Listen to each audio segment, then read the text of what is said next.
The judge looked directly at me, his voice calm but cold. "I see no evidence that the child is safer with her."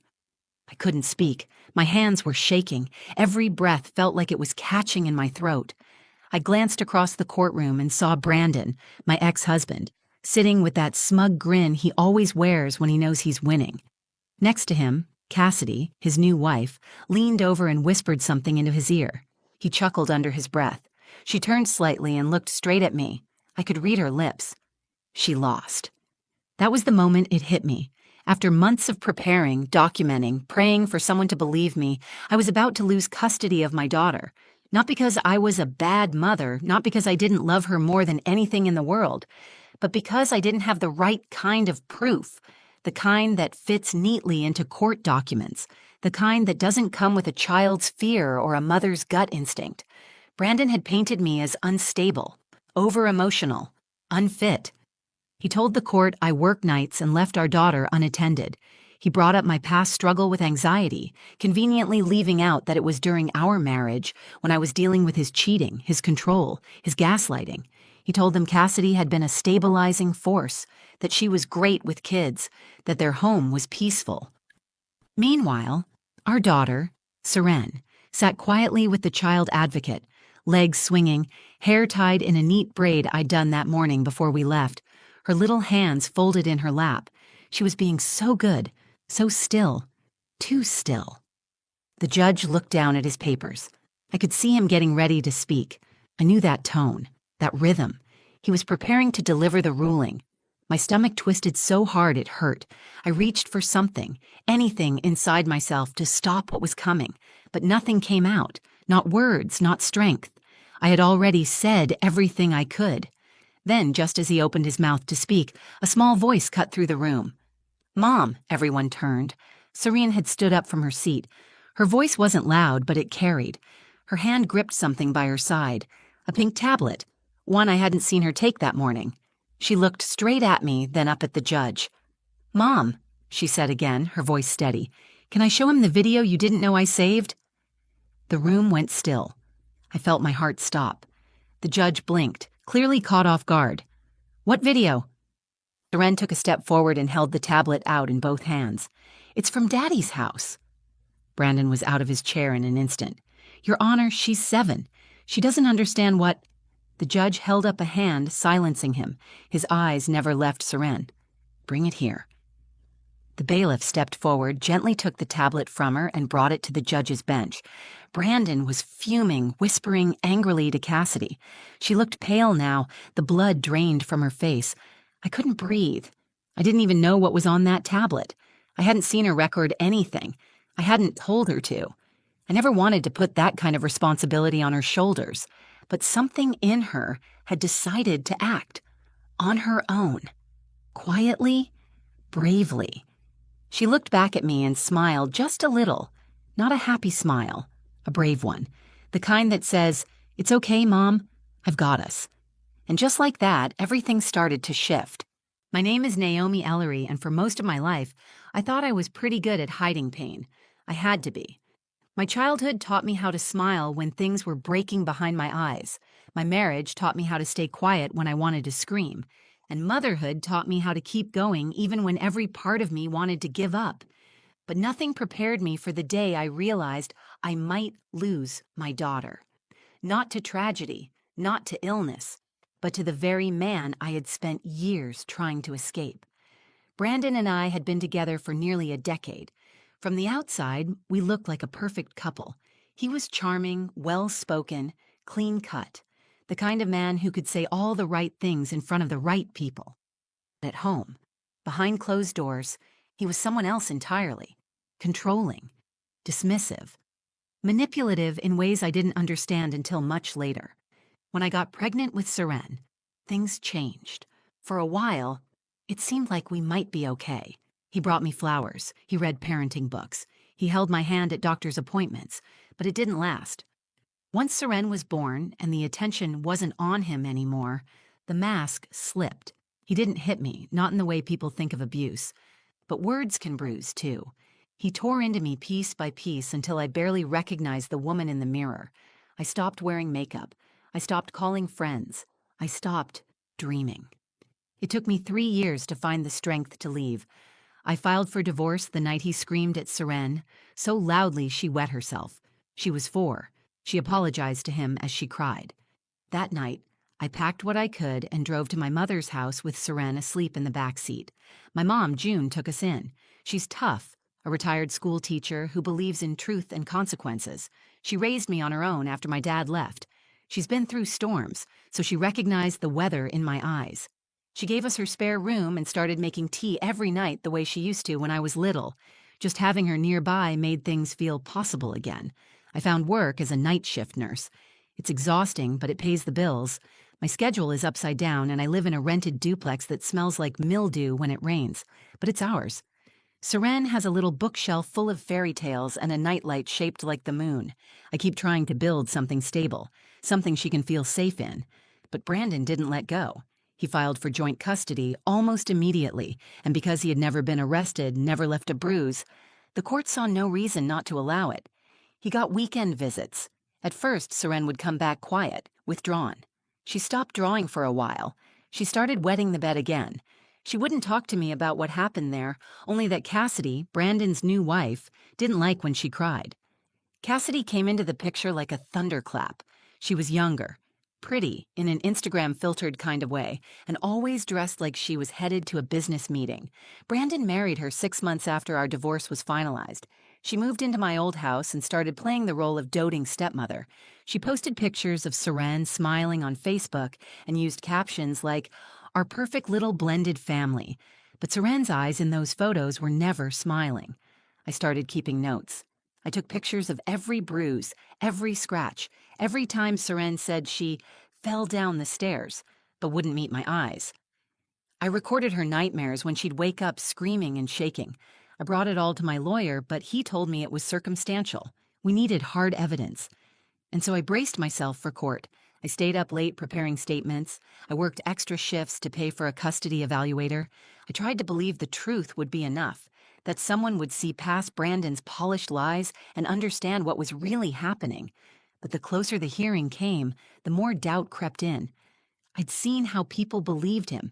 He had a way of twisting things, of making me seem irrational just by staying calm. I knew I was walking into a courtroom that wasn't built to understand quiet pain. The morning of the hearing, I woke up before dawn. Seren was still asleep, curled up under her favorite quilt with her arms wrapped around her stuffed giraffe. I kissed her forehead and whispered, "I love you." Then I got dressed, packed my evidence, and prayed that someone, anyone, would finally listen. What I didn't know was that Seren had already found a way to speak. The courthouse smelled like dust and old coffee, the kind of smell that settles in your clothes and follows you home. I walked in alone, gripping my folder so tightly my knuckles hurt.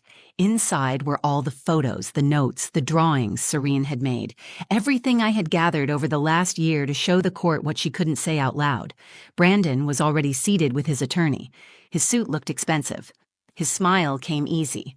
Cassidy sat next to him in a navy dress, her arms crossed, her legs neatly tucked beneath the bench, like she was attending a brunch, not a custody hearing.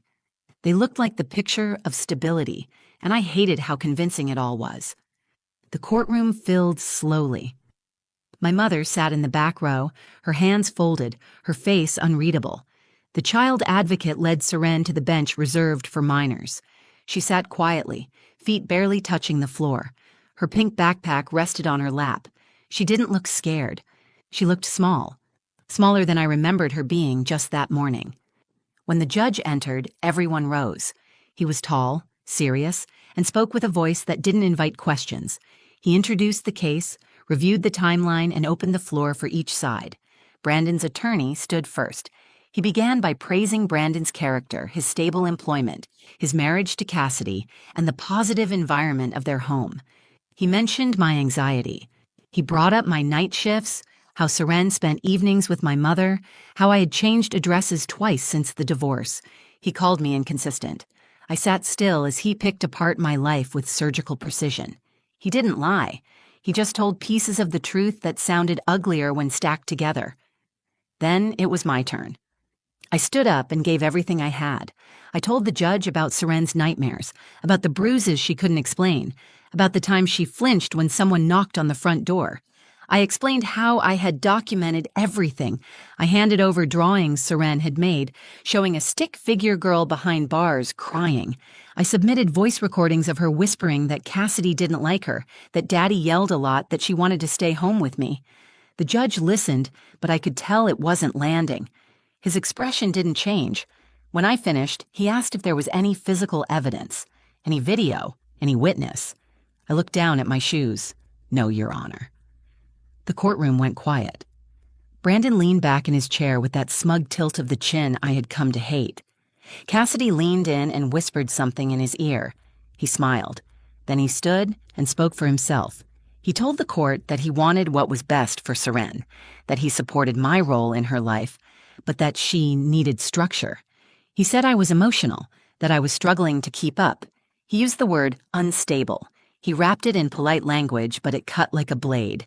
He ended by saying he and Cassidy had created a nurturing home, and he would never expose Seren to harm. I wanted to scream, but I knew that would only prove his point.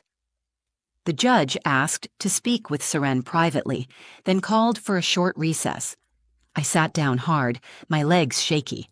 My mother leaned forward and squeezed my shoulder. You did what you could. I wasn't sure it was enough.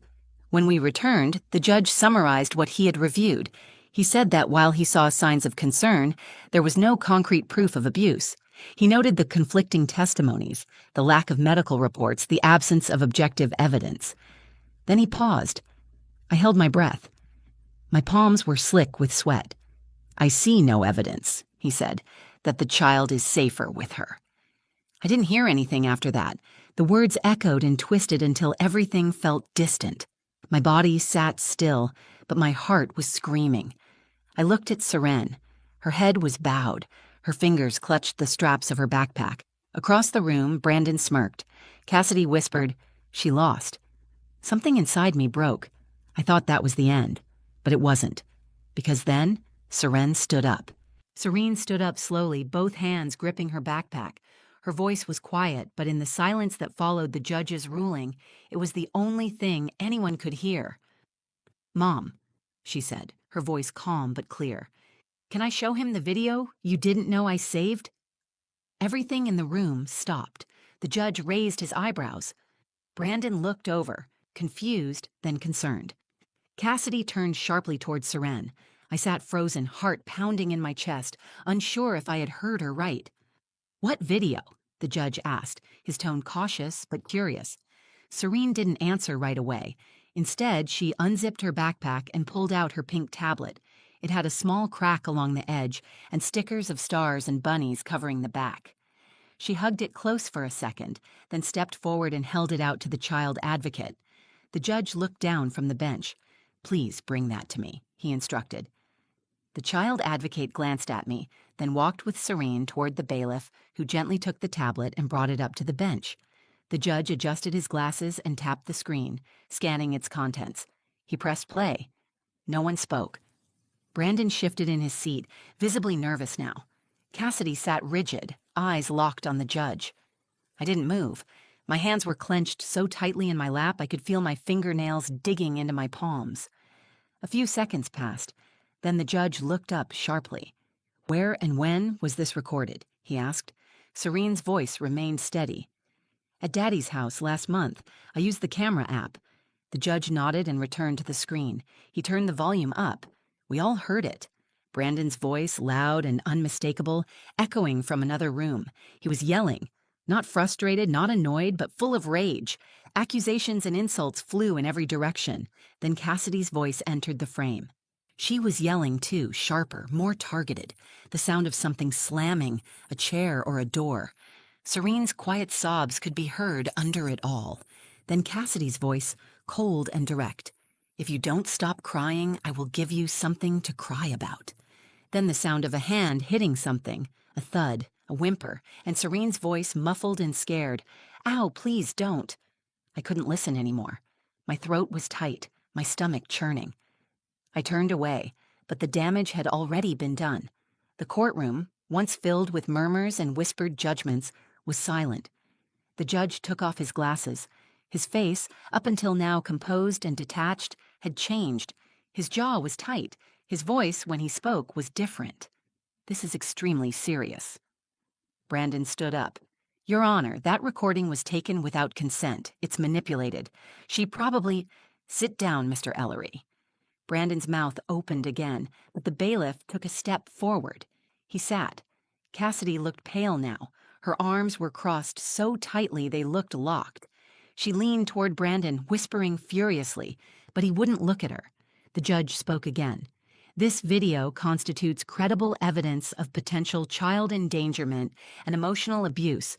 The court will immediately refer this matter to Child Protective Services and law enforcement for further investigation. He turned toward me. Effective immediately, sole physical and legal custody is granted to Ms. Naomi Ellery. Mr. Ellery is restricted to supervised visitation until a full evaluation is conducted. This ruling takes effect today. I didn't move. I couldn't. The words took a moment to reach me, to register in my bones. Then Seren turned and looked at me. That same brave smile from before, just a little wider now. She didn't run. She walked to me slowly and wrapped her arms around my waist. I bent down and held her, my cheek against her hair, the tablet still in her small hand. The courtroom buzzed back to life behind us. The bailiff was speaking with the clerk. The attorneys were whispering to their clients. Brandon sat with his head in his hands. Cassidy stared straight ahead like she couldn't see anything at all. I didn't care. I didn't look at them again. Serene had saved herself. She had saved us both. And for the first time in a very long time, I felt safe. I sat there with Serene's arms wrapped around my waist as the courtroom moved in a blur around us. The judge was still speaking, but I only caught fragments. Emergency custody, immediate protection order, investigation launched, supervised visitation. Every word pulled us further away from the nightmare we had been living in. The bailiff approached and quietly asked me to come forward and sign a temporary custody transfer form. Serene's fingers tightened on mine, and I brought her with me. I wasn't letting go, not even for a second. As I stood there, pen shaking in my hand, I looked up at the bench. The judge met my eyes and gave a small nod, the kind that says, "Now I understand." He didn't smile, but his expression had changed. There was something in it that hadn't been there before. Recognition, a kind of silent apology. I signed the form. When I turned around, I saw Brandon still in his seat. His face was tight, red around the edges, his jaw clenched. Cassidy sat beside him, like a statue. Her hands were folded so tightly her knuckles had gone white. Neither of them looked at me. Neither looked at Seren. Seren watched them quietly as we walked past. She didn't say a word. She didn't need to. Her truth had already spoken louder than anything either of them had tried to say for months. Outside the courtroom, the air hit different, brighter, quieter, the kind of silence that follows a storm. I bent down and looked Seren in the eyes. "Where did you learn to do that?" I asked her. She blinked like she wasn't sure if she was in trouble. "I heard you tell Nana that you needed proof, that people don't believe unless there's proof. So I used the tablet. I hid it under the couch pillow. I didn't tell you because I thought, if you knew, you'd be scared." My throat burned. "You were scared," I said. She nodded. "But you did it anyway." She nodded again. I pulled her into my arms and held her so tightly I could feel her heartbeat against mine. For the first time in a long time, I wasn't holding her to protect her. I was holding her because she had protected herself. We got into the car, and as I buckled her seatbelt, she looked at me and asked, "Am I going back to Daddy's house this weekend?" "No," I said, "not anymore." She didn't smile. She just let out a long breath and leaned her head back against the seat, the kind of relief that even a child recognizes when it's been carried too long. When we got home, my mom was waiting at the kitchen table. She stood when she saw us, tears already in her eyes. She wrapped Seren in a hug and then looked at me like she was seeing me again for the first time. "I knew you'd get her back," she whispered. "I didn't," I said. "She got us back." That night, Seren crawled into bed beside me. She fell asleep with her head on my shoulder, clutching the same stuffed giraffe she had carried since she was 3.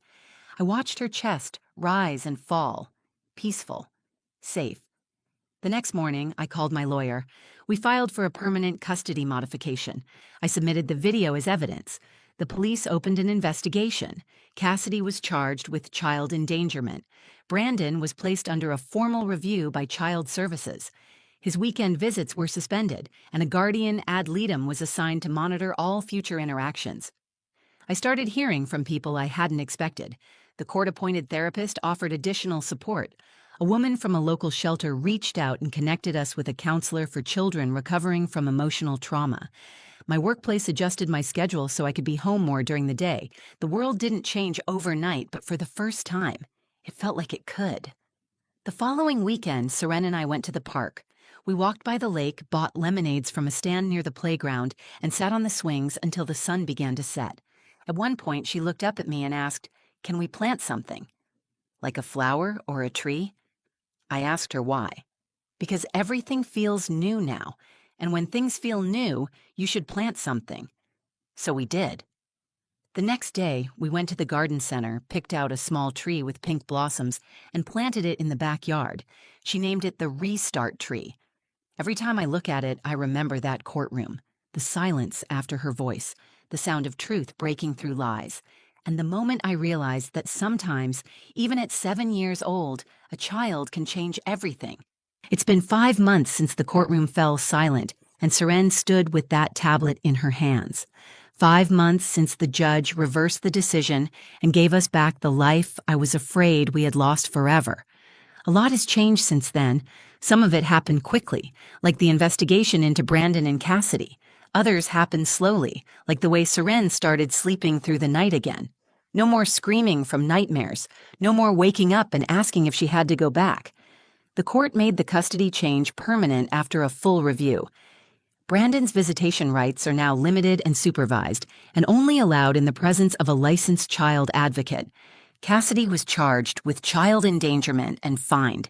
She took a plea deal, and part of her agreement prevents her from having any unsupervised contact with Seren for the next 3 years.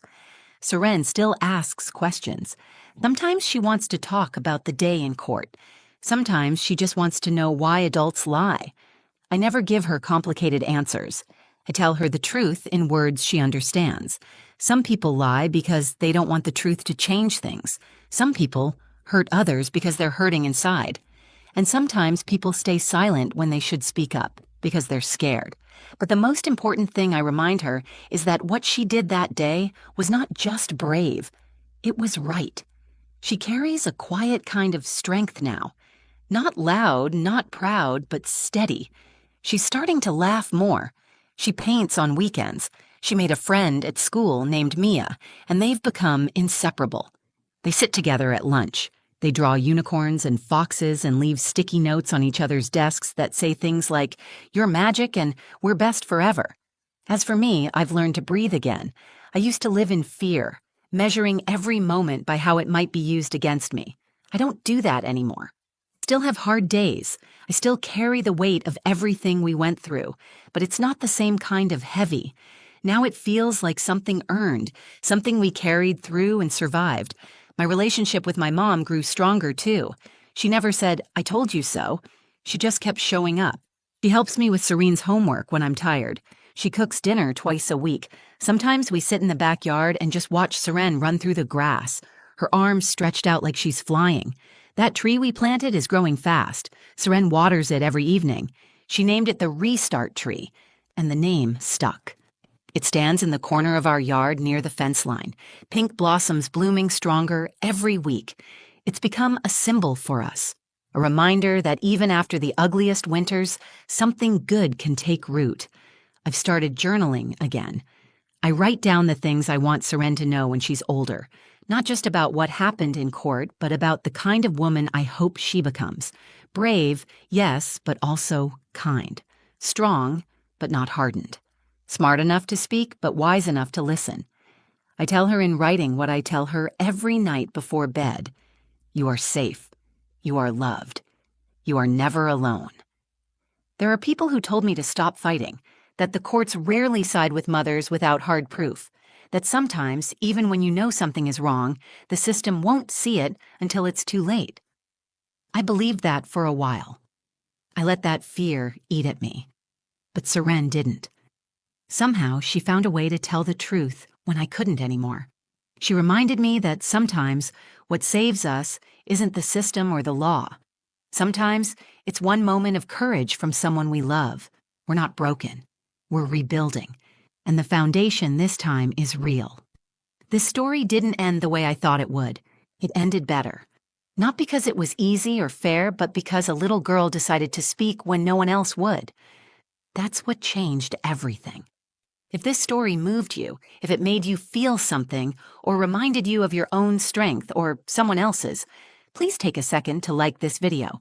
Share it with someone who might need to hear it today. You never know who's waiting for a story like this to remind them they're not alone.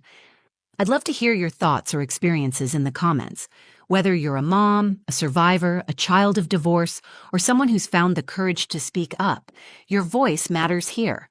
And if you want to hear more true stories that uncover the quiet power people carry, please subscribe to the channel and turn on notifications so you don't miss what's next. Thank you for watching, and thank you for listening, not just with your ears, but with your heart.